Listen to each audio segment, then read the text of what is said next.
Shalom teman-teman semua, apa kabar? Tidak terasa kita sudah ada di bulan Desember ya.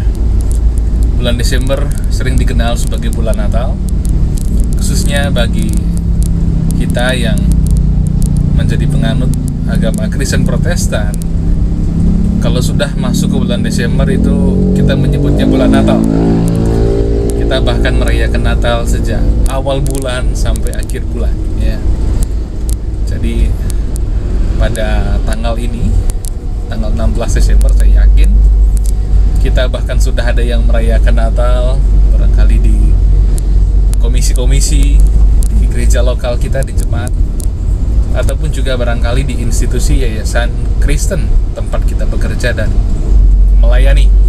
Nah, hari ini teman-teman, saya sedang menuju ke Kelungkung ya. Kelungkung itu berada di bagian timur Pulau Bali.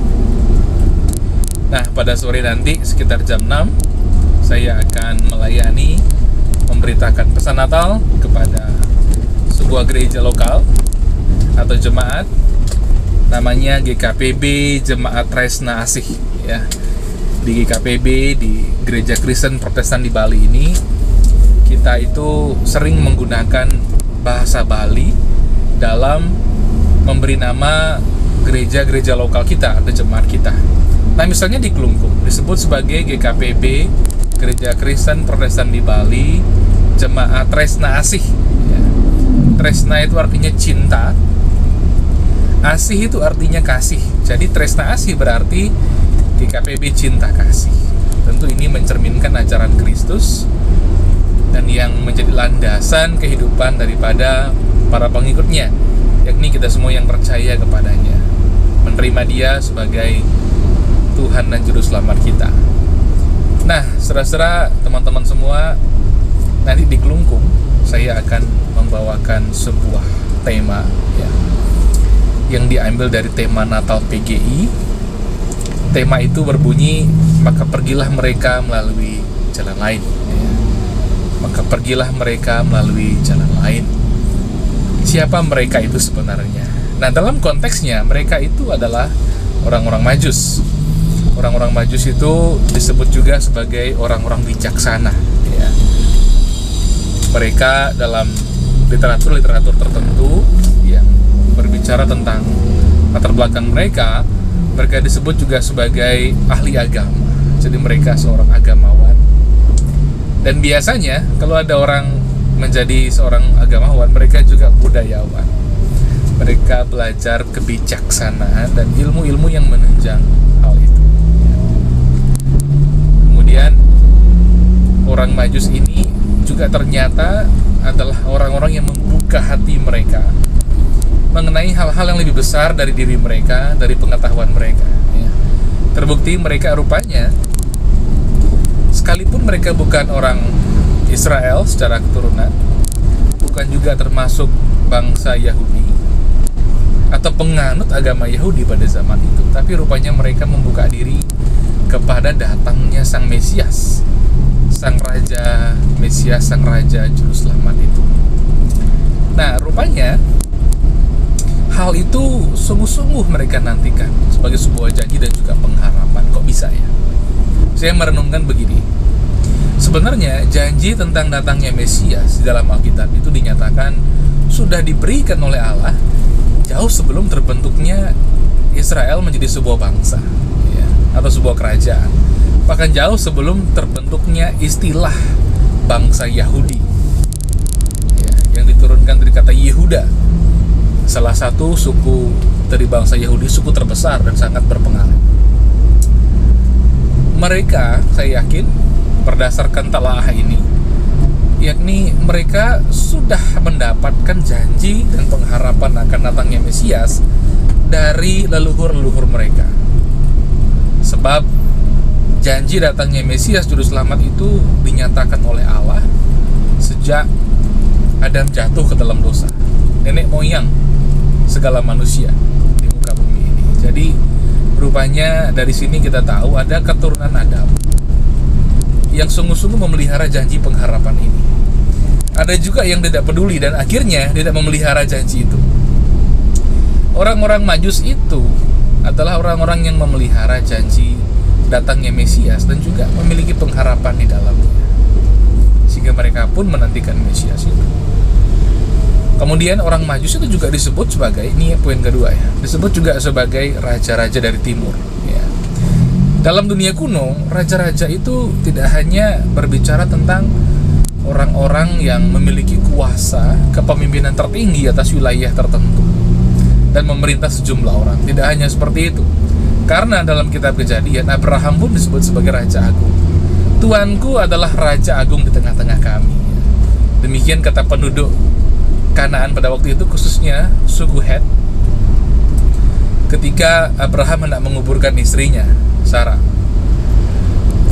Jadi saudara-saudara, teman-teman semua, ketika orang-orang Majus disebut sebagai raja-raja, mereka itu belum tentu adalah raja-raja yang memiliki kuasa secara politik. Tapi bisa jadi mereka sebenarnya raja-raja, yakni orang-orang yang seperti Abraham, seorang yang saleh, seorang yang bijaksana, seorang yang berwibawa karena integritasnya, dan juga orang yang memiliki banyak hamba. Jadi kemanapun dia pergi, dia membawa ratusan orang, bahkan hampir 1000 orang, bayangkan. Mana-mana, memang nggak tiap hari ya, tapi kalau bepergian itu membawa 500 orang, 600 orang berjalan. Betapa agungnya hal itu pada zaman dulu ya. Sepertinya orang Majus adalah orang-orang yang semacam itu. Dan mereka sekalipun punya kedudukan yang tinggi di masyarakat, seorang agamawan, orang-orang yang dianggap saleh, orang-orang yang bijaksana, bahkan peneliti bintang-bintang ya, sebuah ilmu yang populer pada zaman itu dan dianggap sangat penting sekali, rupanya tetap membuka diri akan datangnya Sang Mesias, Sang Juru Selamat. Ini adalah orang yang jujur. Siapapun yang jujur, ketika mereka beragama, mereka berbudaya, mereka berilmu, pasti menyadari satu hal. Apa itu satu hal itu? Kesempurnaan itu mustahil. Menghapus dosa diri sendiri itu mustahil. Betapa hebat kesalehan, betapa hebat kelakuan, integritas yang dibangun itu tetap susah. Nah, orang Majus ini orang yang jujur, sehingga menantikan datangnya Raja Mesias yang akan membuat hidup mereka itu berubah ya, memiliki pengharapan akan hidup yang kekal. Jadi teman-teman, orang Majus ini ketika mereka berpengharapan seperti itu tanpa mereka duga, pengharapan mereka itu loh digenapi oleh Tuhan pada zaman mereka. Mesias datang, dan karena mereka seorang ahli bintang, karena mereka seorang peneliti bintang, maka Allah memberikan mereka tanda berupa bintang, sang bintang yang menjadi petunjuk bahwa Sang Mesias sudah lahir. Saya jadi ingat dengan Petrus ya. Ketika Petrus tidak dipanggil oleh Tuhan Yesus, Tuhan itu melihat Petrus dan memanggil dia sesuai dengan latar belakangnya. Petrus seorang penjala ikan. Tuhan pun memberikan tanda jala dan ikan sebagai tanda panggilannya. Kita semua tahu ceritanya. Pada waktu itu Petrus sedang kesulitan menangkap ikan semalam-malaman, tetapi Tuhan Yesus memberikan petunjuk. Tebarkanlah jalamu di sebelah kanan perahu, dan rupanya ketika Petrus menebarkannya, benar saja ikan yang melimpah, bahkan jalanya sampai koyak. Dan ketika ia sudah menjala ikan sebanyak itu dalam situasi yang penuh kemustahilan, dia menyadari kesucian Tuhan. Dia berkata kepada Tuhan Yesus, Tuhan, pergilah daripadaku, karena aku orang berdosa ya. Aku orang yang banyak dosanya. Tapi Tuhan Yesus berkata, kamu akan kujadikan penjala manusia ya. Nah, Tuhan itu memanggil orang-orang sesuai dengan latar belakang mereka, melalui hal-hal yang menjadi sesuatu yang mereka geluti sehari-hari. Orang Majus, bintang itu menjadi tanda. Bagi Petrus, jala dan ikan menjadi tanda ya. Akhirnya orang Majus itu pun datang ke Israel, sebab bintang itu menuntun ke sana. Kemudian dari Israel mereka sampai ke Yerusalem, ibu kota. Dan di ibu kota mereka pergi ke istana Herodes, karena secara manusia kita semua tahu yang namanya raja yang akan datang, Mesias, Raja Mesias Logikanya pasti dia ada di sana raja. Tapi rupanya tidak. Raja Herodes yang berkuasa pada waktu itu kaget sekali ada raja lain. Sudah disebut sebagai raja bahkan sejak ia lahir. Normalnya kan, jikalau ada anak yang lahir dari kalangan raja, kalau masih anak-anak, belum dilantik jadi raja, namanya apa? Kan pangeran. Ini bukan pangeran, ini raja. Besar sekali kuasanya. Herodes pun takut juga sebenarnya. Sehingga dia memanggil para penasihatnya. Dan penasihatnya menganjurkan dia mendengarkan perkataan para ahli Taurat, ahli kitab pada waktu itu. Dan dikatakan bahwa Mesias itu lahir di Bethlehem Yehuda, di kota Daud, tempat Daud berasal. Orang Majus pun bergegas pergi ke sana sambil membawa pesan Herodes sebenarnya. Nanti kalau kamu sudah menemukan anak itu, kembalilah kemari, katakan kepadaku, aku pun tidak datang menyembah dia. Ini sebenarnya perkataan yang penuh dengan intrik ya, karena Herodes itu raja yang jahat, tidak suka jika ada raja yang lebih tinggi dari dia. Orang Majus pergi, dan orang Majus bertemu dengan bayi Mesias itu di daerah Bethlehem bersama dengan Maria ibunya. Mereka pun sujud menyembah. Ini sujud menyembah karena mereka tahu betul ini raja bukan raja sembarangan, ini raja yang ilahi ya. Bukan raja sembarangan. Sujud menyembah dan memberikan emas, kemenyan, dan mur sebagai upeti persembahan kepada sang raja Mesias itu. Semua orang yang bertemu dengan Yesus, mengenal dia, akan sadar dan tahu betul bahwa dia bukan raja sembarangan, bukan raja seperti raja-raja agung di dunia ini. Yesus Kristus itu raja Mesias yang ilahi menjadi manusia, Allah yang menjadi manusia, firman Allah yang datang ke dunia mencari manusia. Itulah Yesus. Orang yang datang kepada Yesus, mengenal dia, akan sujud menyembah dia, karena dia adalah Tuhan yang sejati itu, pencipta langit dan bumi, penopang segala sesuatu, pemberi hidup. Seperti yang pernah dikatakannya, akulah kebangkitan dan hidup, akulah jalan dan kebenaran dan hidup ya. Barang siapa yang percaya kepadaku, dia akan hidup walaupun dia sudah mati. Emas, kemenyan, dan mur tidak hanya bicara soal ekspresi penyembahan, upeti atau persembahan, tapi itu berbicara tentang nubuatan, bahwa dia benar adalah raja. Dia raja imam, kemudian dia raja yang akan mati dan bangkit kembali. Mur itu rempah-rempah yang dipakai juga untuk acara penguburan. Yesus datang, sang Mesias datang. Dia adalah raja, dia adalah imam, dan dia akan mati dan bangkit untuk keselamatan kita. Karena kalau Mesias tidak mati dan bangkit, maka tidak ada keselamatan. Kita akan tetap berusaha meraih menggapai keselamatan dengan perbuatan kita yang tidak pernah sempurna. Tapi kita yang percaya kepada Mesias berbahagia. Kenapa berbahagia? Sebab kita diberi anugerah hidup yang kekal. Kesempurnaan Mesias diberikan kepada kita. Terjadi substitusi.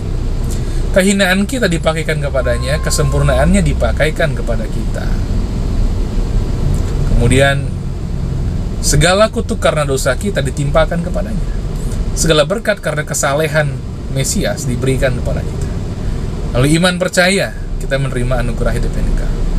Jikalau kita mengikrarkan bahwa Yesus Kristus Tuhanku dan Juru Selamatku, dan percaya dalam hati kita, kita adalah pengikut Kristus.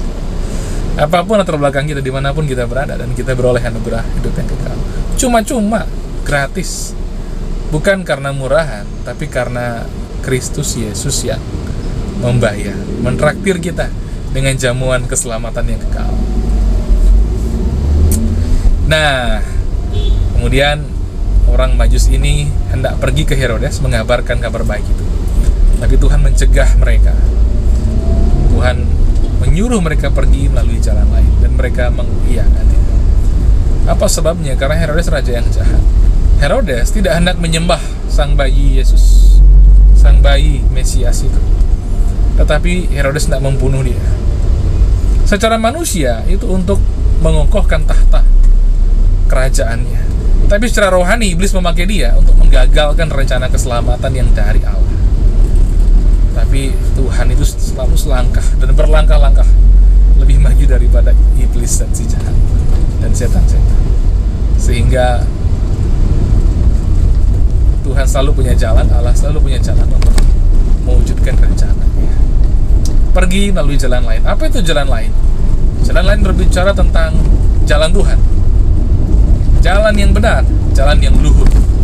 Sebab itu mari kita buka hati kita untuk hidup dalam jalan Tuhan. Itu yang penting sekali. Berikutnya, yang juga sangat penting adalah ambillah langkah pertama. Ambillah langkah pertama. Yang terakhir, ikutilah petunjuk-petunjuk Tuhan langkah demi langkah. Sebagai ilustrasi ya, saudara-saudara, teman-teman semua, ikut Tuhan itu, ikut jalan Tuhan itu seperti kita pakai GPS. Pernah nggak kita pakai GPS pergi ke sebuah tempat yang barangkali kita tidak tahu? Betapapun canggihnya GPS itu, sempurnanya GPS itu, dan bagusnya kendaraan kita, nah ada gunanya kalau kita tidak mengambil langkah pertama.